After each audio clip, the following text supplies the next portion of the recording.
कितने साल की थी तब? मेरी जिस वक्त शादी हुई थी, अच्छा, I was 20 और मेरी शादी के तीसरे महीने कू वगैरह हो गया था ना, मतलब सही, ठीक। तो वो फिर अब्बा, मैं इस्लामाबाद में रह गई तो वो लोग लाहौर आ गए वापस। आपकी फैमिली में सब जो ख़वातीन हैं, आप हैं, सुंबल आपा हैं, नीलम आपा हैं जो मेरे साथ लाहौर में होती हैं, अस्मा आपा हैं, आप इतनी कॉन्फिडेंट, इतनी टैलेंटेड सिस्टर्स हैं और आपको ये सालों से लोग आपको कहते आ रहे हैं, लेकिन मुझे पता है कि ये आप में तो है टैलेंट, लेकिन आपके वालिद साहब ने घर में एक माहौल क्रिएट किया होगा इस टैलेंट की एक्सप्रेशन देख, तो कैसा था माहौल? इसका पता है क्या, बड़ा एक अजीब से, अब्बा वॉज एन एक्सट्रीमिस्ट, अब्बा इंतहाई मोहब्बत करने वाले और इंतहाई गुस्से वाले। अच्छा, दो चीज़ें थी, हमारी जान भी निकलती थी उनसे और हम चिपकते भी बहुत थे और वो हमको चिपके ही रहते थे हर वक्त। उनकी आदत थी कि बच्चियों को, बेटियों को लिपट के ऊपर टांग रख के पप्पियाँ करते ही जाते थे हमेशा। तो मगर जब गुस्सा एक ललकार मारी और वहीं हमारी रूह फनावट, उनके बड़े स्ट्रिक्ट रूल्स थे जी। गाना, परफॉर्मिंग आर्ट्स, लिखना, ये सब बहुत ही खूबसूरत काम था जिसमें हमारे घर में कोई इशू नहीं था। सिर्फ ये था कि आपने बाहर नहीं जाना, ज़्यादा देर तक बाहर नहीं रहना, शाम को घर में होना है, सूरज गुरूब हो तो आपने अपने घर में होना, ना किसी सहेली की बर्थडे पार्टी पे जाना था। सहेली की बर्थडे पार्टी नहीं, और अगर हम किसी शादी पे चले भी जाते थे अम्मी के साथ, हम खाने के बगैर आ जाते थे क्योंकि उन्होंने कहा 9 बजे के बाद देर बाहर नहीं रहना। इसका मतलब था वो कहते थे मुझे लोगों पे ट्रस्ट नहीं है। सही। और उनके मुताबिक मेरी 4 सोनिया तियाँ ने थे, मैं इस तरह नहीं मतलब छट सकता, तो वो एक उनको बाहर लेना, वे ही वाज राइट। तो मगर हमें फिर बहुत सी चीज़ों में उलझन भी होती थी, क्या मुसीबत है, दिल तो चाहता था कि गाएं, और फिर चूँकि मैं बच्चों के प्रोग्राम में जाती थी तो मेरे पीछे तो बड़ी टीवी की गाड़ियाँ लग जाती थी। उस वक्त खैर मुझे जाने दिया बिकॉज मैं उस वक्त फ्रॉक जुराबियाँ बना के गई थी, बट थोड़ी सी जब मैं बड़ी हुई तो फिर मेरी दादी वगैरह ने कहा कि भैया मैं बड़ी हो गई है फलाना, तो मैं थोड़ी लंबी भी जल्दी हो गई थी। देन ही दे स्टॉप मी। अच्छा, अब्बा ने कहा कि तेनू शौक है तो चुप करके रेडियो ते जाके गा लिया कर, किसी को पता भी नहीं लगे। अच्छा, वो अलाउड था लेकिन टाइमिंग्स और रिस्ट्रिक्शंस थी, वो तो सबकी होती हैं। हाँ, लेकिन हमारे घर में भी मेरी बेटियों के उनके मेल फ्रेंड्स भी आते थे, मतलब जो बच्चे स्कूल में पढ़ते हैं, आपके भी जी। हमारे घर में ऐसा कोई मजाक, तो हम फीमेल स्कूल में थे, सही, हम कोएड में नहीं थे, मगर इवन देन जब टीवी पे काम करते थे तो प्रोड्यूसर्स का फोन भी आता था तो हमारी रूह फना हो जाती थी कि मतलब है कि ये अम्मी से बात कर लें। आपको देख के लगता नहीं है ऐसा? मेरे दिमाग में जो आपके वालिद साहब थे और आपकी अम्मी अभी हयात हैं माशाल्लाह, लाहौर में हैं, तो मुझे तो लगता था कि आप बहुत ही लिबरल और प्रोग्रेसिव। हाँ, लिबरल इस तरह थे कि हमारे घर में म्यूजिक और मस्ती मजाक और लिखना पढ़ना और हमारे घर में अदीबों शायरों का आना बैठना, वो सिर्फ प्रोटेक्टिव बहुत ज़्यादा थे। अच्छा, उस तरह हमें इंडिपेंडेंस भी दी, जैसे कि हमारे वालिद ने कभी पैसे नहीं बनाए क्योंकि हमेशा नौकरी से निकाले गए और बड़ी खुशी खुशी आती थी कि नौकरी चली गई। मसवाद के एडिटर थे और भुट्टो साहब के खिलाफ लिख दिया तो उन्होंने तो निकालना ही था। तो he was very proud of this, मैं सच बोलूँगा, और चाहे जो मर्जी कॉन्सिक्वेंसेस हो, उनकी इसी मामले में रिस्पेक्ट थी। तो हमें उन्होंने बस स्टॉप पे रास्ता दिखाया कि ये देखो हमने ये घर लिया, चलो भाई देखें किधर से किसको बस मिलती है। हमें उस तरह उन्होंने इंडिपेंडेंस भी थी, हमें कॉन्फिडेंस जो आया है, हमें अपने ओन पे स्कूल जाना और आना, लेकिन ये बताया कि किसी से कुछ लेके खाना नहीं है और कहीं उतरना नहीं है। 2-4 चीज़ें पक्की बताई थी। तो कुछ प्रिंसिपल्स थे उनके जो कि उस वक्त तो बड़े मुसीबत लगते थे, लेकिन आई थिंक वो ठीक थे। आपको उनसे पहले प्राइड ऑफ परफॉर्मेंस मिल गया, तो वो कैसा था?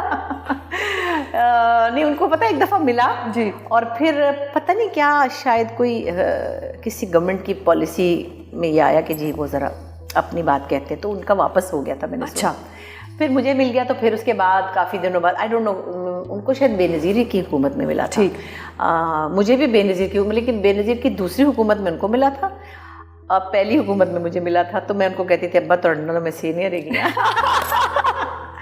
लेकिन बहरहाल वो देर सवेर तो होती है। बट मुशरा जी, आपने इतने आइकॉनिक ड्रामों में काम किया, कॉमेडीज़ में ख़ास तौर पर, और मैं उस दिन आंगन टेढ़ा देख रही थी, यूट्यूब पे अब सारा कुछ मिल जाता है।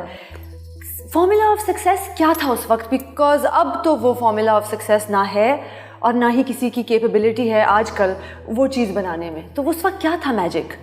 आई थिंक टाइम के साथ बहुत कुछ, सब कुछ चेंज होता है ज़िंदगी में, सिर्फ नॉट ओनली द ड्रामाज, हमारी लाइफ में और बहुत कुछ चेंज हुआ। आपके पेरेंट्स ने भी देखा बहुत कुछ चेंज होते हुए, हमारे पेरेंट्स से पहले उनके पेरेंट्स ने भी बहुत कुछ, तो ज़िंदगी बदलती है, we have to accept that. Okay, मगर अच्छी बात यह है कि अच्छी चीज़ों के लिए ज़िंदगी बदलती है। हमारी बेसिक जो कहना चाहिए, हमारी जो रिवायात हैं, हमारे जो भी हमारे नॉर्म्स हैं फैमिलीज़ के या हमारे ब्रॉटअप में जो चीज़ें बेसिक होती ना, वो अब चली जा रही है, तो उसका मुझे बड़ा दुख होता है। मसलन तो ठीक है, हमसे पुराने ज़मानों में तो और भी था कि जी बैठक में मर्द बैठे तो औरतें नहीं जाती। वो हमने देखा, हमारे दादा के बैठक में हमारी दादी नहीं जाती थी उनके दोस्तों में। अच्छा।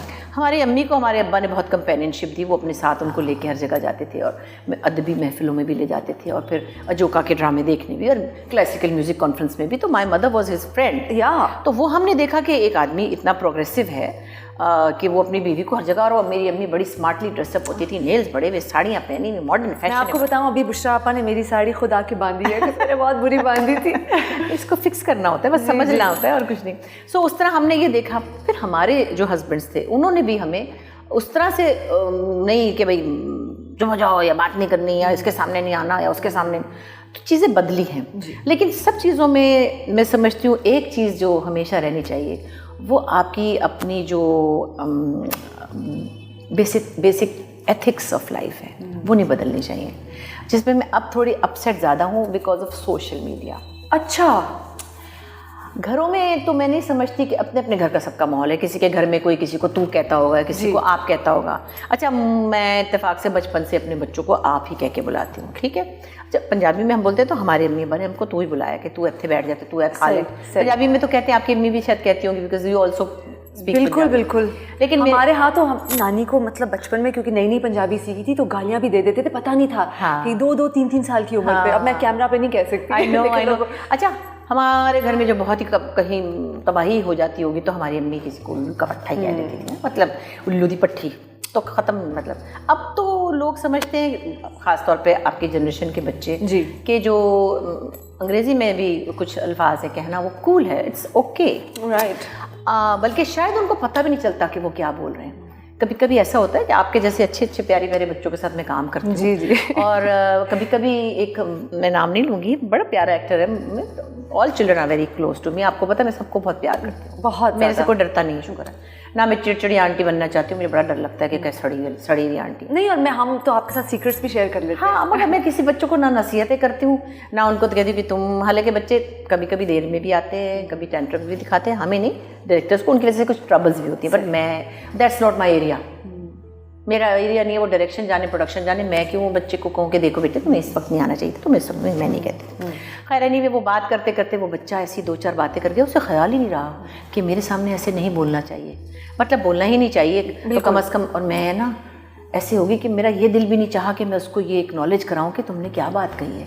मुझे इतनी शर्म आ गई, मतलब मुझे नहीं आदत के मैं उसको कहूँ कि तुमने ये कहा, ये तो पर्सनल बातें कर रहा था, नहीं किसी के बारे में बात। अच्छा, जैसे किसी को कहते हैं पानी का गिलास, उसने कोई ऐसी 2 लफ्ज़ बोल दिए, ठीक है, जो कि कोई उसके ख्याल में कुछ पता ही नहीं चला, उसको पता ही नहीं चला, वरना वो बहुत तमीज़ वाला है। तो मेरा मतलब ये कि ये इतना आपकी एक डेली रूटीन में ये लफ्ज़ आ चुके हैं कि वो आपको याद ही नहीं रहता कि ये कितनी बुरी बात है।